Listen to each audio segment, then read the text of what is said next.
Olá, bem-vindo a mais um programa do nosso Entre Líderes, que faz parte, é um quadro do nosso canal que é Falar é Fácil. E prazer em recebê-los, porque hoje é um dia especial. Especial quando a gente tem uma pessoa especial. Normalmente são especiais os programas que fazemos, porque procuramos trazer pessoas renomadas, pessoas que têm muita contribuição para oferecer para todos nós, empresários, empreendedores, consultores, pessoas que atuam e batalham no mundo de transformações, como é o caso que estamos vivendo atualmente. Então, eu, Reinaldo Passador e a Nancy Assad, que conduzimos esse programa, montamos esse programa, esse quadro, justamente para trazer essas pessoas especiais. E a pessoa especial de hoje é o Amador Alonso Rodrigues, com Z no final. Seja muito bem-vindo, Amador. Prazer em revê-lo, porque já te conheço de longa data, tenho uma grande admiração por você, pelo que tem feito nesse mundo de Deus aí, nas trajetórias, notadamente em questões de gestão. Muito honrado de te receber em nosso programa. Amador, muito agradecida por você aceitar o nosso convite. Estamos aqui bem felizes de te receber hoje. Eu que agradeço aí o convite, de fato é um privilégio estar aqui com vocês e espero que possa contribuir de alguma forma aí para as pessoas que estão nos assistindo sobre gestão, sobre liderança e sobre o que a gente achar que está bem em pauta hoje em dia, né? Verdade. Bom, claro que eu não vou ler o currículo do Amador, tem um currículo, se fosse assim, ficar o tempo todo aqui só para a gente falar do currículo, mas é assim, de forma bem objetiva. Amador tem formação, graduação em PUC, na PUC em contabilidade, conselheiro consultivo da Board Academy, também presidente do Conselho Fiscal do Movimento Brasil Competitivo. E além de atividades anteriores, só para ter uma ideia do peso, da força, de toda essa potencialidade do Amador, ele foi superintendente da Unibis, diretor da Serasa também, e presidente da ANEFAC. Olha só, né, a experiência que esse homem tem. Então, um pouquinho da sua vida, Amador, além do que eu falei aqui rapidamente, o que te levou a assim, enveredar por esse caminho de lideranças, de gestão e também hoje em conselhos de administração? É bem interessante, né? Como você comentou, né? Eu sou contador e sempre gostei muito de atuar na questão de contabilidade, números, levantar dados, né? E aí, em algum momento, houve necessidade de a gente se atualizar e buscar muito mais o apoio à direção da empresa. Uhum. Então, hoje, o papel do contador, do controller, ele está muito voltado para levar informação para a direção, para tomar decisão. Não é simplesmente o número em si. O número está dentro de um contexto e isso apoia toda a decisão que a diretoria possa tomar. E a partir daí é que eu fui sendo mais focado e estando mais atuante nessa questão da gestão, da liderança, de entender todos os processos e poder levar informação para as empresas poderem seguir, né? Verdade. E não é fácil, a gente está num mundo aí tumultuado de mudanças significativas, inteligência artificial. Então, assim, claro que eu vou fazer assim, eu faço uma pergunta, não se faz outra, a gente vai entrando na conversa de uma maneira bastante informal. Esse é o formato do nosso trabalho, um bate-papo, uma pessoa amiga que tem aqui muita contribuição para dar para todos nós. Tendo em vista, Amador, esse cenário conturbado, maluco para muitas pessoas, outras pessoas desafiador para outras pessoas, que mundo fascinante é esse, novidades e transformações, mas para algumas pessoas certamente muito assustador, não é verdade? Como é que você se vê, considerando toda a sua bagagem, experiência, agora se tentando lidar com todo esse mundo de transformações e mudanças e muito rápidas? Como é que é para você como conselheiro e a pessoa que vai dar orientações para o CEO, para as pessoas que estão na organização tomarem decisões? E aí, como é que fica isso?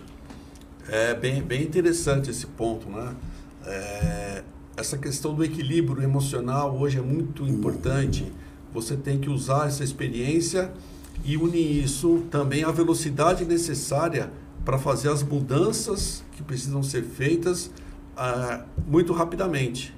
Então você tem que usar a experiência para você acertar o mais possível e o mais rápido possível. Ou errar o menos possível também. Errar, e sempre falam, para errar rápido, né? Se você errar, volta logo e corrige e muda de caminho. Uhum. Porque isso é que faz essa diferença. E essa experiência traz muito isso, né?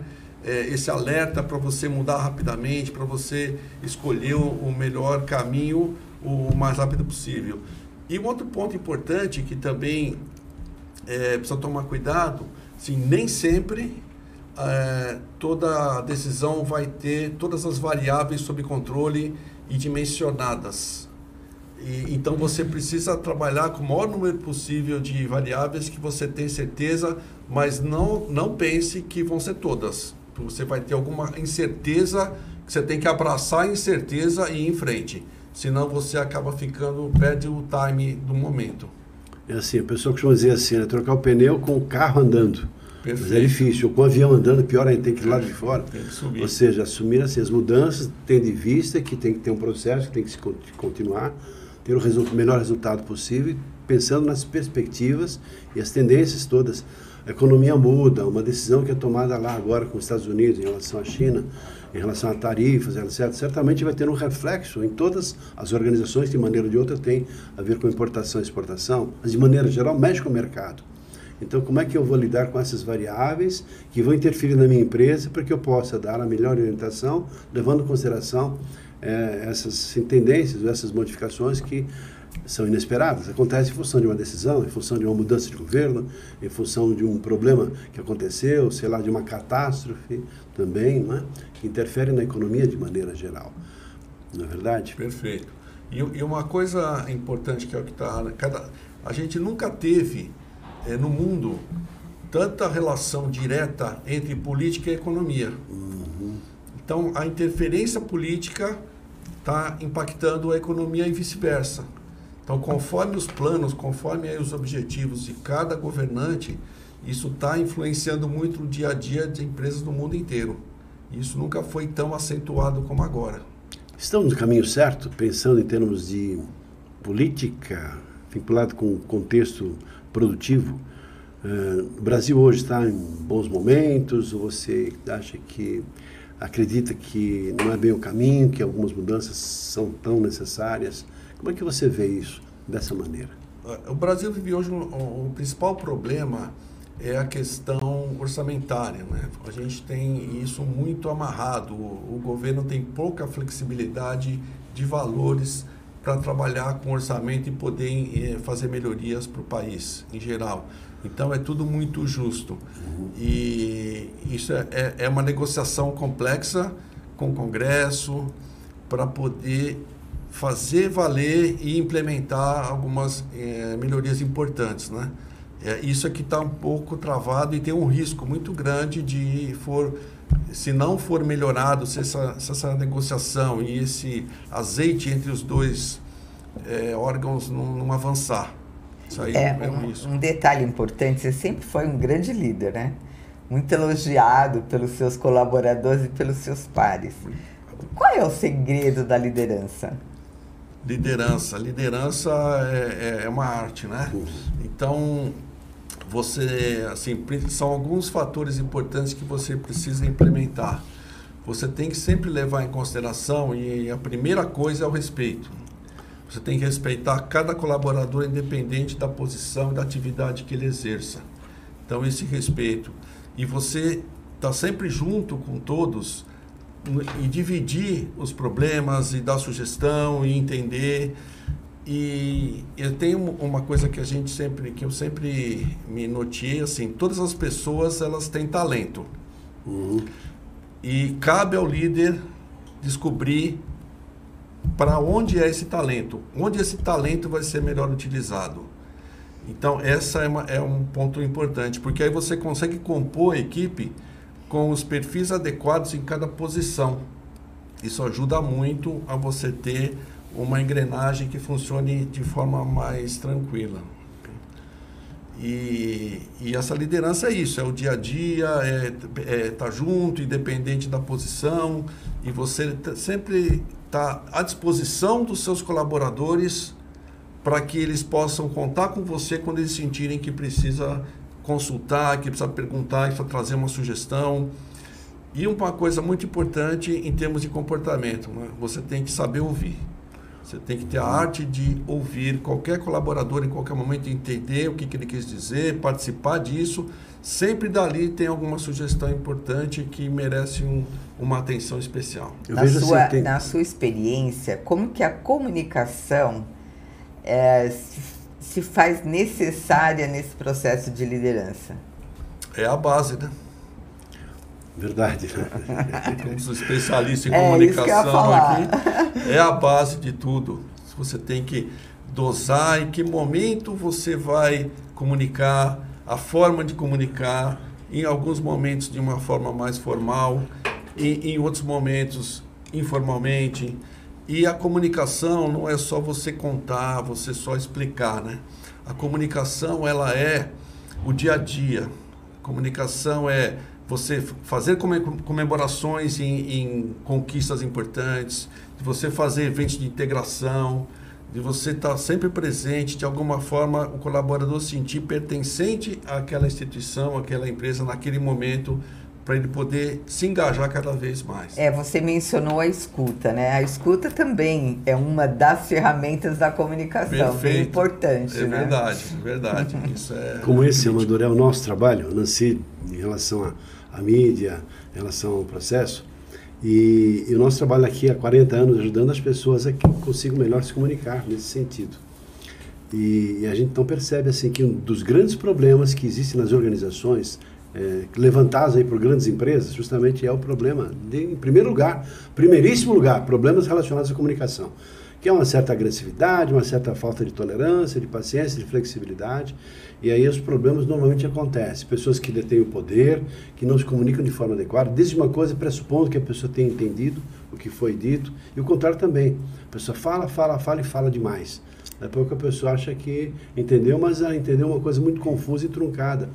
Porque essa habilidade, quer queiramos ou não é desenvolvida no sistema educacional brasileiro, com raras exceções. Pode observar, normalmente eu tenho feito essa pergunta em palestras que tenho proferido por aí.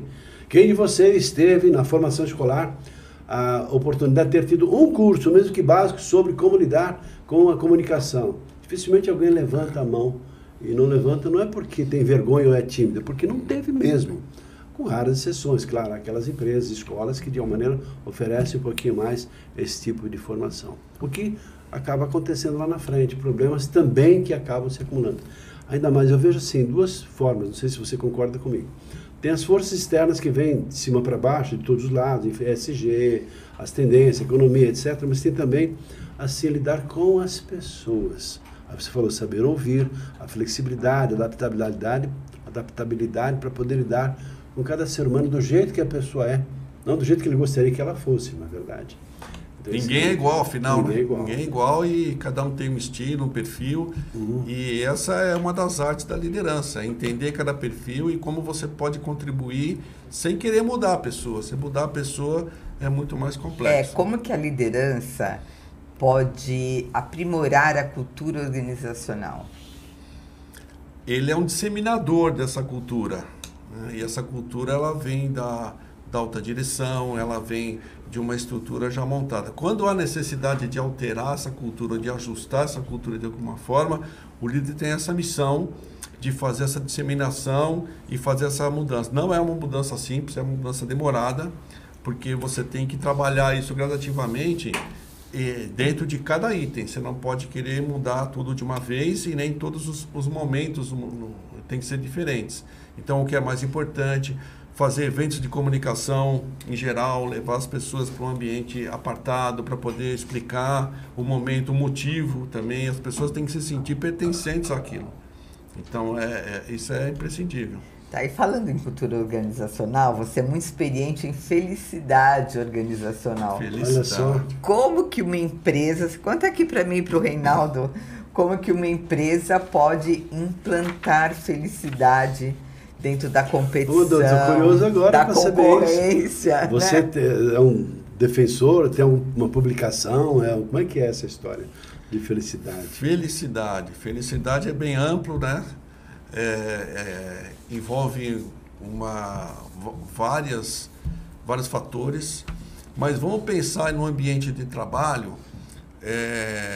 Existem as pesquisas de clima que indicam que tipo de dificuldade cada colaborador tem. Então, a pesquisa de clima é um ponto muito crítico. Você tem que ter essa pesquisa anualmente e fazer perguntas adequadas, buscando identificar possíveis pontos de atenção que você precisa atuar. Então, aí surge a questão do ambiente de trabalho, a liderança imediata, a estrutura da empresa, a comunicação tem que ser pesquisada, como que ela pode ser ajustada, e aí isso vai trazer os seus inputs. Com base nisso, você consegue ir criando medidas e fazendo intervenções com auxílio de profissionais experientes e especializados em cada tema, para que você possa trabalhar esses pontos que surgem. Se eu fosse você que está nos assistindo agora, pararia tudo para prestar atenção no que esse moço está falando aqui. O Amador é um mestre, é uma pessoa que tem todo um trabalho que atua ajudando a CEOs, a presidentes de organizações, a diretores de maneira geral, a terem uma atuação em relação às pessoas todas que vão ser, né, uma disseminação dessas informações, desse processo cultural, por que não, em toda a organização, em toda a empresa. Talvez você esteja numa das empresas nas quais o Amador tem tido algum tipo de influência para que você então receba esse tipo de informação. Eu gostaria que você focasse um pouco mais esse tema, Amador, porque é assim, né? Eu vejo o processo da liderança assim, como uma pedra que cai numa lagoa que vai provocar uma ondulação e vai se reverberar por todo o espaço da lagoa. Só que o decisor, ele precisa de uma orientação para tomar decisões certas, fazer as escolhas adequadas, em relação a tudo que você está falando, em relação, por exemplo, a questões de humanização, de respeito, de consideração, do estilo, da bagagem, dos valores da empresa que fazem parte do mesmo pacote. Então, levando tudo isso, que decisões ele vai tomar para que a empresa flua e consiga melhor produtividade, melhor esforço em menor tempo, para que tudo flua bem e todas as pessoas felizes. Voltando à palavra felicidade. É isso aí. Porque eu tenho ouvido bastante coisa em relação à felicidade, mas na prática, como é que isso acontece? Você agora deu um breve resumo. Se faz pesquisas, levanta as necessidades das pessoas, os problemas que elas têm, as dificuldades, aí os seus problemas pessoais, caminhos para que ela possa resolver os seus problemas, talvez junto a serviço social. Mas e aí? Como é que é essa vida dessa pessoa? Até que ponto que eu estou contribuindo, colaborando para que cada participante e colaborador da empresa possa realizar os seus sonhos naquele ambiente favorável para isso tudo acontecer? Aí sim, você vai ter pessoas comprometidas até a alma para produzir o mais melhor, com menos tempo e menor esforço no processo de organização. Você tocou num ponto importante, a questão pessoal, né? Porque a pessoa não dá para dividir, não, eu sou metade profissional, metade pessoal. É uma unidade, né? Então, nessa unidade... Mas daqui lado que é, prefere direita, esquerda, de cima e embaixo. Não, é um ser humano. Essa é boa. Então, aí o que você precisa? Você precisa ter isso e poder apoiar cada colaborador, tanto na sua vida, no seu aspecto profissional, como na sua vida pessoal. Então, você tem condições de criar vários apoios para essa pessoa, né? Tem se atuado muito na questão psicológica, quando você dá apoio, você apoia essa pessoa de alguma forma, ele ter sessões com psicólogos, você consegue parceria com instituições, com profissionais da saúde, para entender o momento, para poder ele poder se ajudar, né?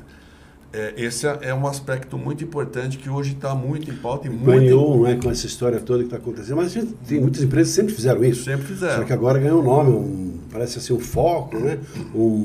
Pela quantidade de pessoas que está precisando também. Tem tá aumentado, né? Então nesse sentido. Problemas de doenças mentais. Só apareceu. Assim, né? Um outro aspecto importante é a questão que todo mundo fala, todo mundo sabe que precisa fazer, mas tem muita dificuldade. Condicionamento físico, atividade física.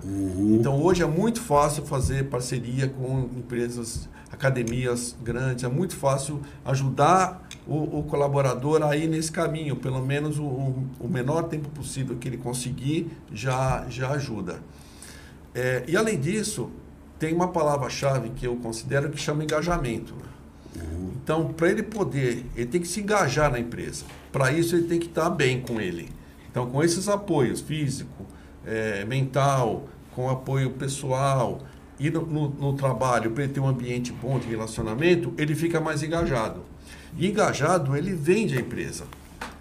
E a gente sabe que o maior vendedor de qualquer empresa é o próprio colaborador. Ele compra a empresa E claro, ele pode vende, ser ele fala bem, ele defende, ele atua, ele busca oportunidade, independente da posição que ele esteja, de negócio até para a empresa.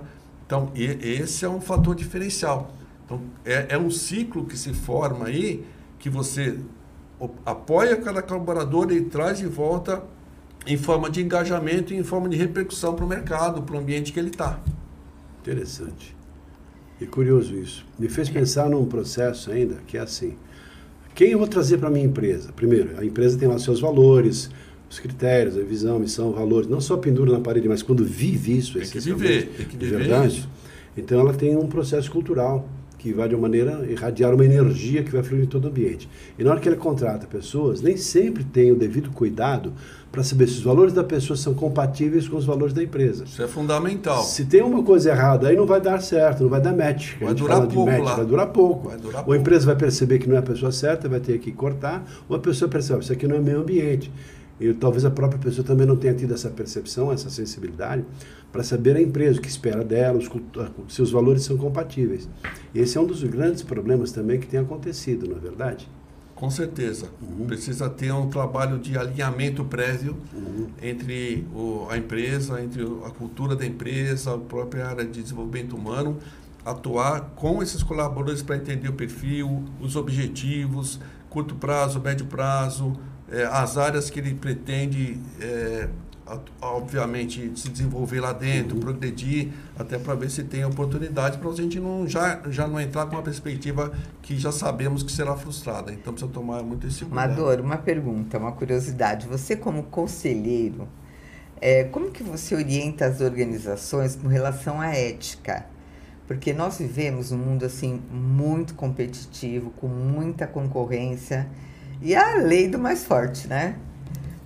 Como que você trabalha, como que você orienta, né? Porque ética é um comportamento importante. Eu acho que até entra na questão felicidade, para o índice de felicidade, que os colaboradores gostam de estar numa empresa ética, onde eles entendem que existe critério, que existe honestidade, né? Como que você vê isso? Ética está um passo antes de tudo, né? Não tem como negociar a ética, né? A ética é a base, e é um dogma, não tem como você negociar e falar, não, vou melhorar, ou não vou, ou tem ou não tem. Então, é o tipo da coisa que é perceptível em alguns momentos. Obviamente, se qualquer pessoa que não se sente bem e percebe que a empresa não é ética, não está alinhado com o que ele quer, ele tem que ir embora. Não tem outra saída, ele tem que buscar outra... Porque se ele vê que não vai mudar, que tem um pouco do que está disseminado, como é que ele não consegue mudar isso? Então, aí o caminho é procurar outra oportunidade mesmo, porque isso é inegociável. Então, mas, felizmente, temos encontrado muito poucas empresas nessa condição, né? Isso está cada vez mais forte, até pelo que você falou, né? Tem questão de outras aberturas, próprio ESG, isso é uma coisa que aparece. Se você não tiver essa condição, você não consegue fazer implementações com a diversidade maior. Então, é um pouco desse aspecto. Tá. Está se cercando. A ética está diretamente relacionada à compliance. Tá? Então, as empresas têm as normas de compliance e a ética fica embutida. Na verdade, ela vem antes de tudo, né? E é um item que é avaliado pelo compliance, está dentro do escopo de análise.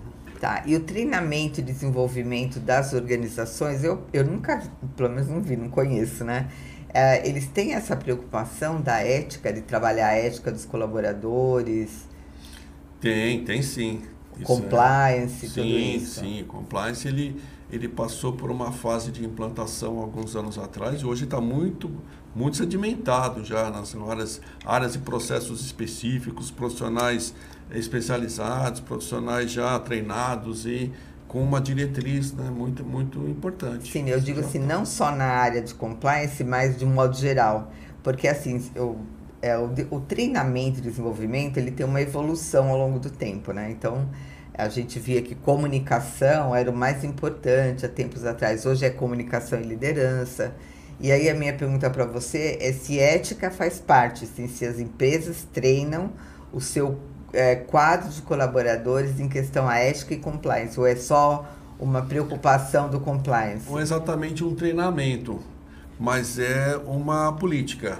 Então, quando você tem as diretrizes, a política que você, no primeiro dia de trabalho, você vai ler tudo e lá está muito definido isso. Está bem especificado, bem Entendi. a atuação dele como que tem que ser. Então, essa forma de, estou te direcionando para cá, sua atuação tem que estar dentro disso. A política organizacional. Entendi. E aí já está bem claro. Eu gosto de associar, de fazer uma analogia, mais ou menos, com ética, com o caráter de uma pessoa. Tem um lado da empresa, então se estabelece as regras, a conduta, o padrão é esse, o sujeito é esse, a cultura é essa. E também se espera da pessoa que ela tenha um padrão de qualidade, de existência em relação a esses valores fundamentais, que é uma coisa invisível, mas na prática acontece. O que é caráter? É aquilo que fica escondido. É você no escuro. Eu gosto dessa analogia. Caráter é assim, tem um iceberg, aquela parte que aparece, mas aquela parte que está toda embaixo, que sustenta essa parte de cima, é que é a pessoa na sua essência. Os seus valores, a sua maneira de ser, seu propósito de vida, aquilo que ela entende como certo e errado. E quando existe essa compatibilidade, então a empresa estabelece as regras, a pessoa vive aquilo e respira aquilo, está no mesmo ambiente, tudo de bom, não é?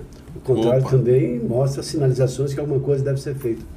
Mandou uma outra pergunta, que eu penso às vezes que tem a ver com como equilibrar, e essa é uma questão que eu acho bastante profunda, a necessidade de inovação com a estabilidade e continuidade das operações em uma organização.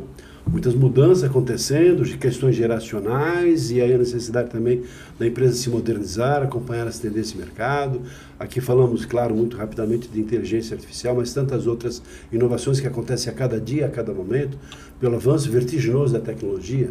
Mas como manter um processo produtivo diante desse cenário de tantas mudanças, exigindo, claro, uma necessidade de adaptação e de inovação das organizações? É um ponto muito interessante, né? Porque, normalmente, isso tem que estar bem claro nas empresas, toda pessoa é responsável por trazer, por colocar e praticar a inovação. E a inovação tem dimensões diversas. Podem ser melhorias pequenas do seu processo, pode ser alguma coisa nova que você traz que é facilmente adaptado e interligado já no que já existe, mas pode ser uma coisa um pouco maior, um pouco mais robusta, de você fazer modificações importantes em algum produto, em algum processo que já é existente. Então, assim, o recomendado é a gente ter isso de uma forma mais apartada. Então, o que eu quero dizer com isso? Você pode ter uma diretoria de inovação, uma diretoria de novas tecnologias, que vai acompanhar tudo isso que está no mercado e vai fazer essa distinção e vai fazer esse filtro, o que é facilmente aplicável, o que é pertinente a ser aplicável ou não. Então, essa é uma linha que é a mais adequada e mais indicada. Então, você tem lá um diretor que cuida disso, você tem lá algumas pessoas de TI que estão atrás de inovação, buscando como que isso pode ser desenvolvido e o que é pertinente, de fato, à empresa. Você tem que ter uma pessoa que está voltada a pessoas lá dentro, desenvolvimento humano. Você tem que ter já uma pessoa e dentro desse desenvolvimento humano, alguém de comunicação, já para ir trabalhando isso. No momento que você implementar alguma coisa, você já tem que ter isso já desenhado, como que você vai atuar. Então, e alguém de produto, alguém de vendas. Então, uma pequena estrutura, obviamente, muito menor do que a que você tem no seu core hoje, mas que você tenha várias pessoas, especialidades lá dentro, já olhando isso.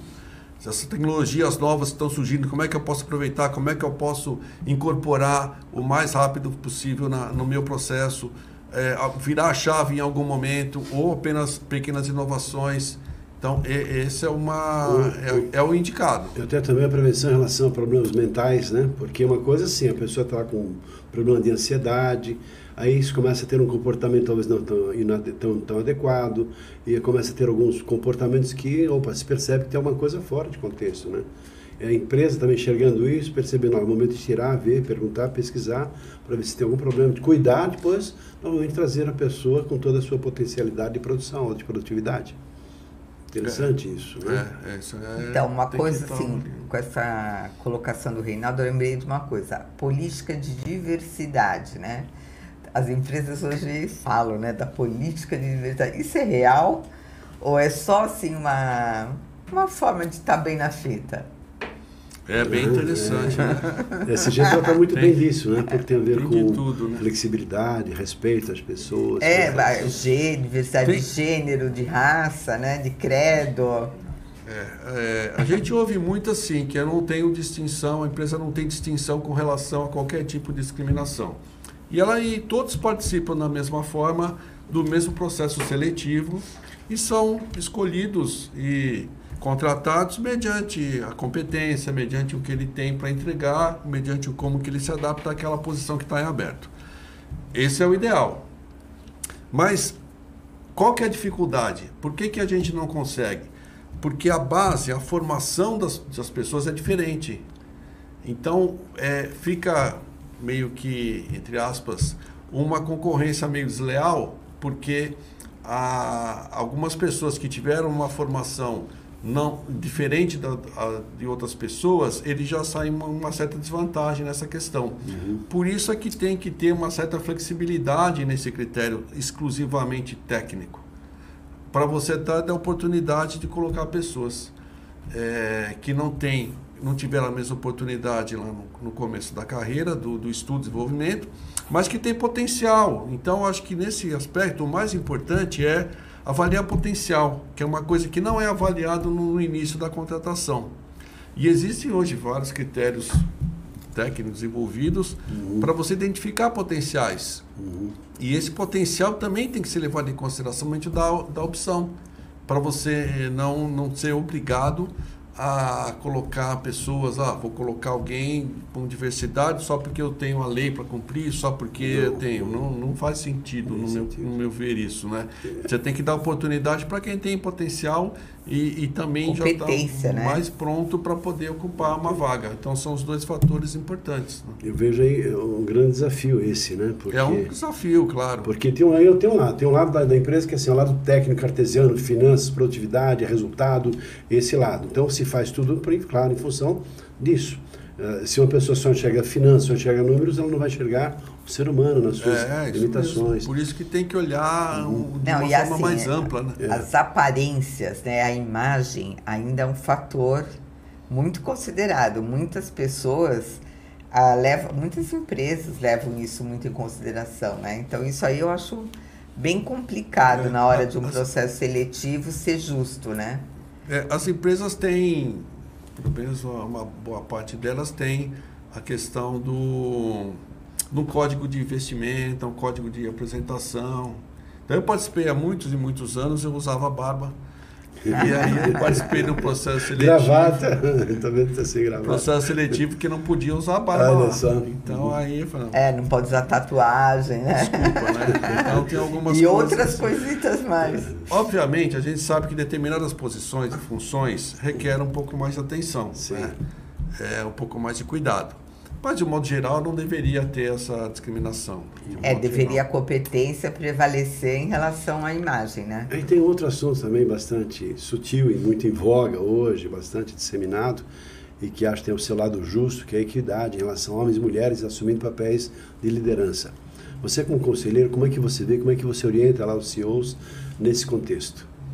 É similar ao que a gente estava conversando, né? A gente tem que dar oportunidade e tem que buscar o potencial da pessoa e essa condição técnica dela assumir uma posição, de fato, tem que prevalecer independente do sexo, independente da posição, qualquer outra variável aí seja possivelmente discriminatória. Entendo também assim, que não só aceitar, mas assim, também preparar muitas pessoas que tendem a ser machistas, no sentido de, olha aqui, não, a prevalência, e assim, até para ter essa abertura e aceitar justamente as competências que muitas vezes são femininas, mas muitas vezes uma mulher precisa ser muito forte e firme para combater talvez uma resistência que ainda há, entendo assim, para que elas possam mostrar o seu talento, o seu potencial e crescer da mesma maneira que os homens crescem. Costuma ser um ponto cultural esse, né? Costuma ser alguma coisa já implantada há muito tempo, né? Que gradativamente tende a se quebrar. Isso é uma boa perspectiva, né? Tende a a não ser tão rígido, a buscar diversidade. Isso é necessário, né? Hoje a gente prega muito que essa diversidade em posições, principalmente em órgãos colegiados, ela é essencial. Você tem que ter pessoas que pensam diferente, que têm experiências diferentes, para trazer e entender o público, porque o mais importante é o seu cliente. Claro. Então, o cliente tem empresas que vendem para clientes que têm características próprias, que não adianta eu colocar pessoas iguais para atender esse cliente, esse grupo de clientes, sem entender como que eles pensam, o que eles gostam. E hoje isso está muito diverso, né? Até uma questão estratégica em termos de logística e resultado. Estrategicamente você estratégica de comunicação, né? Porque se você tem um público diversificado, você tem que alinhar a sua comunicação, tanto a comunicação pessoal como a comunicação empresarial, né? Seu cliente tem aquela característica, tem aquelas preferências lá, você tem que ter pessoas dando apoio para esse produto, para essa venda, para essa comunicação, que pensem, entendam como eles pensam. E isso tem que estar alinhado. E, obviamente, a diversidade lá dentro desse conselho é primordial, né? Antônio, uma curiosidade. Você é conselheiro de organizações, tá? Eu sou um CEO. Não significa que você seja o meu chefe. Não sou. Mas eu vou ter que entender e ter toda uma abertura para aceitar, considerando que você é uma pessoa mais experiente do que eu e que tem uma visão mais ampla, está me orientando para que eu possa conduzir de forma adequada o meu papel de líder como CEO de uma organização. Como é que é essa relação de... Tem que ter match, tem que ter habilidade, nem sempre é um conselheiro só, mas de qualquer maneira um colegiado, como você fala. Mas como é que é essa relação que deve, ou pelo menos deveria ser, entre conselho, um conselheiro ou conselheiros, às vezes um conselheiro só, e a liderança da organização? Muito bom ponto, né? Isso é muito, muito importante, né? E talvez seja um dos mais importantes nessa relação, né? O conselheiro, ele avalia, ele pesquisa, ele tem esse papel, né, de entender o mercado dele, entender o mercado da empresa, buscar, de fato, todas as ferramentas, como que está a expansão desse mercado, como que está hoje a concorrência. Ele tem esse papel de buscar essas informações e levar para o presidente, CEO, recomendações. Então ele leva, na minha visão, avaliando, mas tem que levar dados, tem que levar informação precisa, tem que levar tendência, não pode ser, eu acho, a minha opinião, como eu já fiz na minha vida, não. Você levanta dados robustos, informações de fontes confiáveis, você faz um trabalho prévio e você apresenta, com base em tudo que foi levantado, o melhor caminho que eu indico é esse daqui.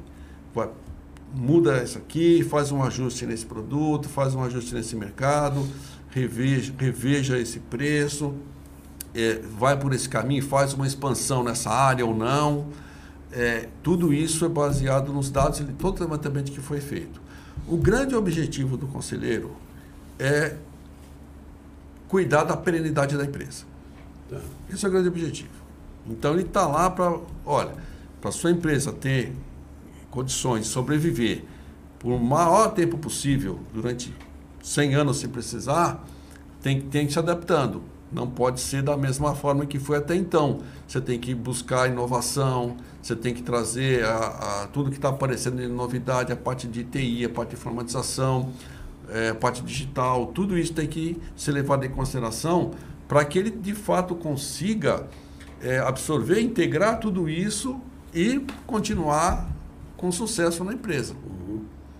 Então, são recomendações com base em dados, informações e fatos. E o senhor, quando entra para assumir um papel de liderança, é claro que ele quer deixar a marca dele enquanto ele estiver na empresa. Pode ser que se perpetue por longa data e fique o tempo todo, dado e eterno, até se aposentar. Depois vamos escolher quem é que vai assumir esse papel tão importante na organização. Mas ele quer deixar a sua marca indelével, forte, pesada, de sucesso, de crescimento. E até que ponto que existem ou não resistem? Porque o meu jeito é esse, eu sempre fiz assim, deu certo. Daí a pouco assim, chega um conselheiro lá querendo dar sugestões diferentes do meu modo de pensar. Como é que se lida com esses conflitos ou eventuais probabilidades de conflitos nessa relação? além disso que eu já comentei, tem um outro fator importante, você tem que usar referências positivas que já aconteceram em outras empresas. Tá. Olha, veja o exemplo desse grande empresário.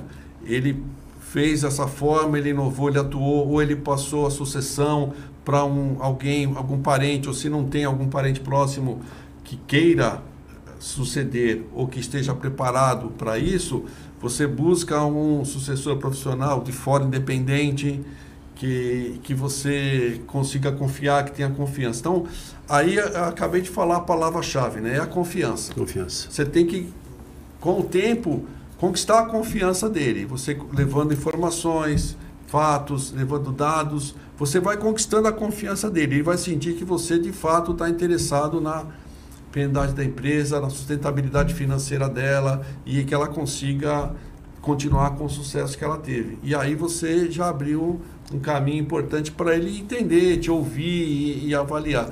A decisão vai ser sempre dele, a decisão é dele com a família ou com os sócios que ele tenha, mas o seu papel é poder indicar. Não é uma coisa rápida, costuma ser demora mais um pouco, você tem que estar sempre presente e buscando cada vez mais informações, levando sugestões e referências positivas que já aconteceram. Conselheiro é uma carreira? É. Como é que é essa carreira? Conta para nós. Como que é essa carreira? Eu estou entendendo ela. Você quer ser conselheira porque também é uma condição rentável, e muito rentável, não é verdade? Eu não vou te perguntar. Em alguns pontos sim, outros não. Tem muito conselheiro que atua pro bono, então tem fatores importantes aí, né, mediante cada situação, né? É uma carreira que precisa para entrar nessa posição. Você tem que ter uma formação. Existem algumas empresas que formam conselheiros, eu conheço 4. E aí você tem que ter, o primordial, você tem que ter experiência. Você tem que ter de gestão, experiência de gestão. E conhecer o mercado e estar sempre informado sobre tudo que acontece e conhecer os negócios, os segmentos, ambiente político, ambiente de perspectiva, economia. Visão internacional também. Internacional em alguns pontos, em alguns fatores sim. E aí você vai com toda a informação, mas a sua experiência anterior de coisas que deram certo, forma de atuar que funcionou, que não funcionou, tudo isso você vai colocar para orientar, para colocar lá na sua diretriz de, eu recomendo por aqui. É aconselhamento. Aproveitando que a Nancy sinalizou aqui que está com interesse nessa carreira, pois é. Que conselhos você daria para uma pessoa que está querendo enveredar por esse segmento? Além das, digamos, condições básicas fundamentais, experiência de gestão e tal, mas que conselhos você daria para essa pessoa que vislumbra essa possibilidade? Porque vê normalmente com as pessoas que são os conselheiros muito bem-sucedidos, pessoas benquistas, pessoas que têm um certo renome, pessoas que são elogiadas, pessoas que são, enfim, premiadas e tem um padrão de vida certamente muito bom, de maneira geral. Com raras, obviamente, exceções, eu acredito que em todas as profissões. Mas que conselho você daria para uma pessoa que está querendo, sonhando com isso?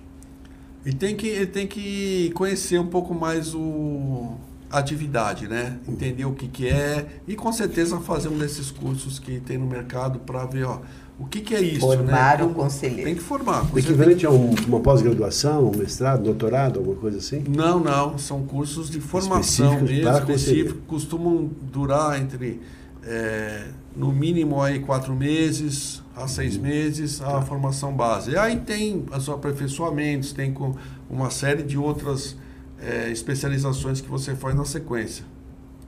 Mas tem que entender o que é e tem que ter, assim, eles falam que precisa ter paciência. Porque você tem que ter resiliência, você tem que entender o ponto de vista, voltar, refazer, reavaliar, buscar outras fundamentações, outras formas de você apresentar a sua indicação, sua recomendação. Então, esse trabalho é importante. E no final, é o que eu falei, é a confiança. E aí entra de novo a comunicação, né? Comunicação. Porque o conselheiro, ele precisa ser assertivo, ele precisa ser cooperativo, né? Ah, com certeza. Precisa ser envolvente. Estou aqui, estou uma coceguinha aqui. Né, não assim. existe conselho de um conselheiro só. Olha. Você é um colegiado. Sim. Então, você tem a recomendação é ter pelo menos 3 pessoas, que é o ideal. Então, além disso, você vai ter que entre os pares. Entre eles.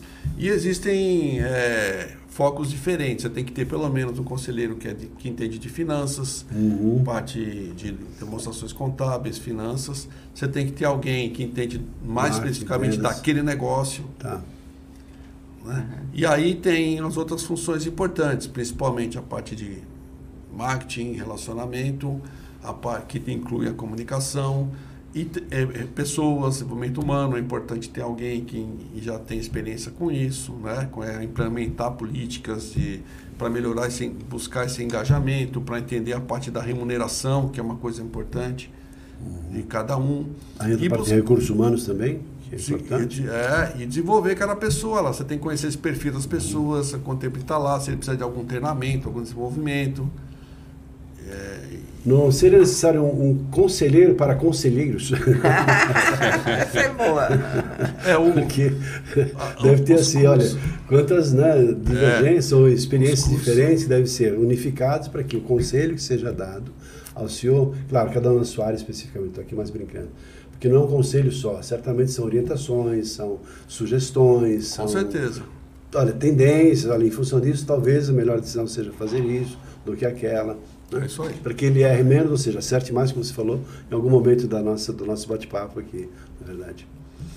Olha só, que riqueza de material, que conteúdo. Estamos quase chegando ao fim do nosso tempo, né? Mandora, assim, é um espaço para você falar um pouco de você, quiser dar algum conselho do que a pessoa deve ter na vida em termos de...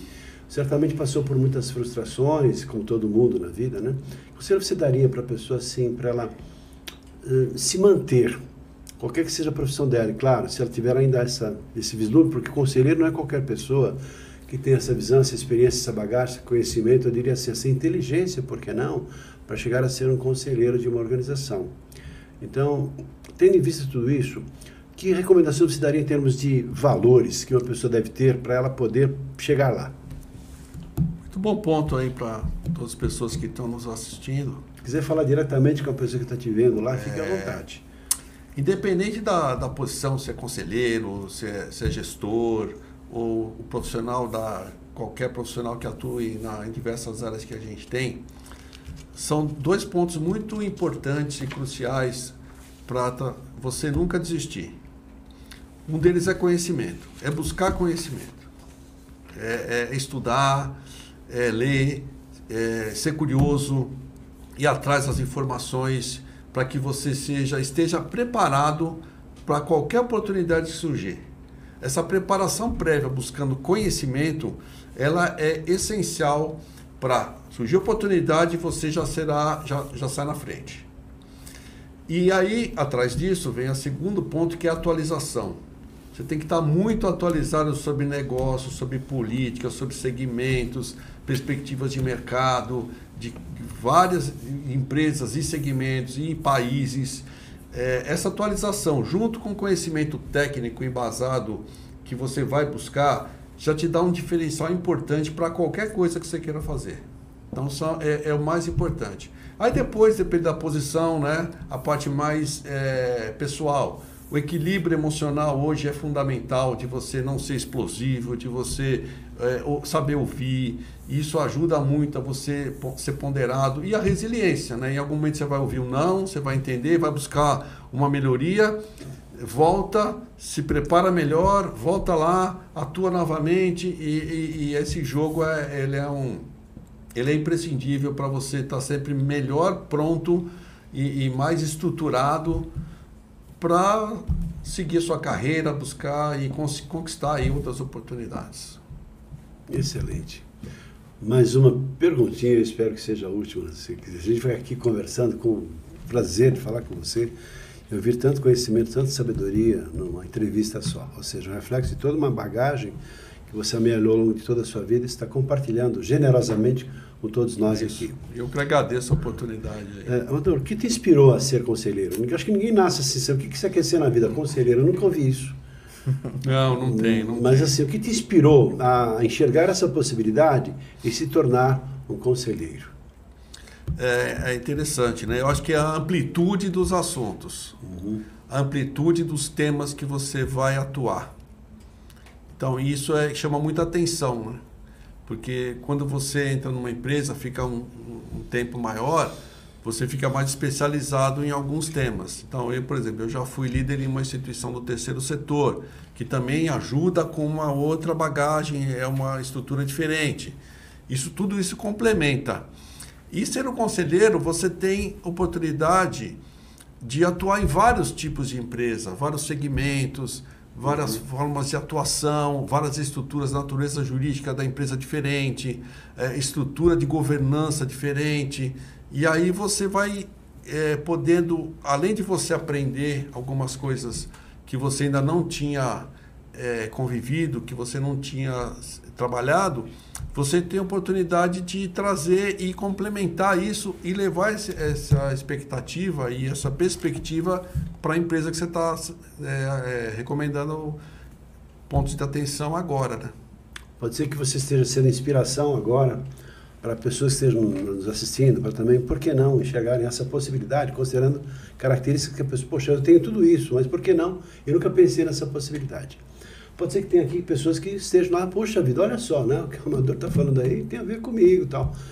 Só para efeito, assim, de uma visão mais, sem tanta profundidade, mas de maneira geral, assim, em termos de ganhos, de salário, em termos de rentabilidade, como é que ganha o conselheiro? Porque um conselheiro não precisa ser só de uma empresa, ele pode ser conselheiro de mais do que uma empresa. Tomar um certo cuidado para você não pegar muita empresa demais não poder cuidar de nenhuma direito. Porque não é uma coisa que normal, você mas você tem que atuar, você tem que trabalhar muito para cada um. Sim, não é só estar ligado a conselho. Né? A recomendação é 2 ou no máximo 3 empresas que você vai ter que ter simultaneamente. Qual o faturamento de um conselheiro que está começando a carreira? Mais ou menos assim, olha, depois assim, um médio tempo, depois talvez uns 5 a 10 anos, depois de mais tempo já atuando como conselheiro. Só para ter uma visão geral em termos de rentabilidade. Não tem um parâmetro que eu possa dar para vocês, porque depende muito da empresa, depende muito do porte, tem coisas que você faz pro bono, que para você é importante, que você conhece e você se engaja naquela atividade, naquela empresa. É relativo. É muito relativo, você pode ter... Mas é bem remunerado. É remunerado, é uma remuneração, diria, de um gestor de uma empresa. Não CEO, tá? Mas talvez aí próximo de um diretor, alguma coisa assim. Por exemplo, tem conselheiros de empresas públicas, tipo Banco Central, Petrobras, que tem uma remuneração assim, altíssima. Empresas de capital aberto é outro patamar, né? Mas são muito poucas empresas de capital aberto. Então para você alcançar essa posição, ela é mais difícil, né? Bom, chegamos ao fim do nosso programa. Vontade de continuar. Né? A vontade é continuar batendo esse papo gostoso e interessante com tanto conhecimento, Amador.